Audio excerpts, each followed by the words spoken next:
বঙ্গোপসাগরে সৃষ্ট ঘূর্ণিঝড় শক্তির প্রভাবে টানা ভারী বর্ষণ ও অস্বাভাবিক জোয়ারের কারণে ভোলার চরফ্যাশন উপজেলায় অন্তত অর্ধশত গ্রাম প্লাবিত হয়েছে।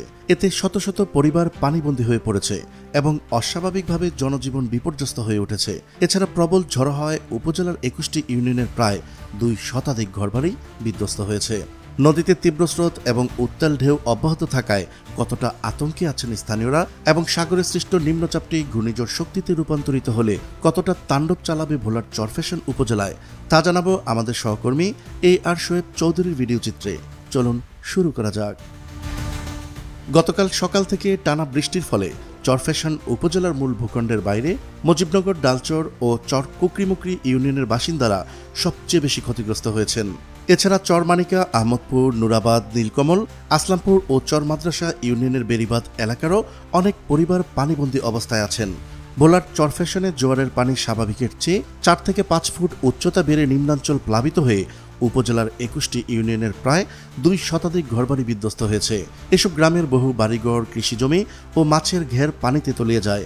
হাঁটু পানি জমে থাকায় স্বাভাবিক চলাচল ব্যাহত হচ্ছে।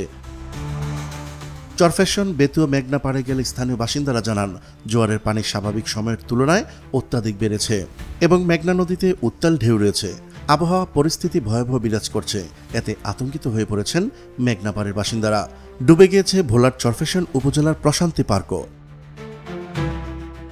স্থানীয়দের অভিযোগ, টানা ২ দিনের বৃষ্টিপাত ও জোয়ারের পানিতে গড়বাড়ি ও গবাদি পশু রাখার স্থানও প্লাবিত হয়। দেখা দিয়েছে খাবার ও সুপেয় পানির সংকট। চরফ্যাশন উপজেলা নির্বাহী কর্মকর্তা জানান, ক্ষতিগ্রস্ত এলাকাগুলো পরিদর্শন করা হয়েছে।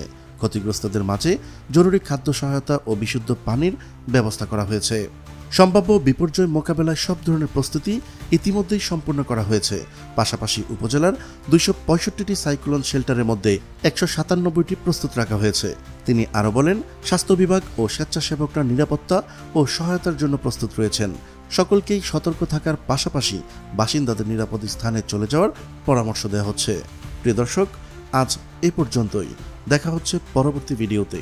ততক্ষণ পর্যন্ত মহান আল্লাহ তাআলা সবাইকে ভালো রাখুক, সুস্থ রাখুক। আল্লাহ হাফেজ।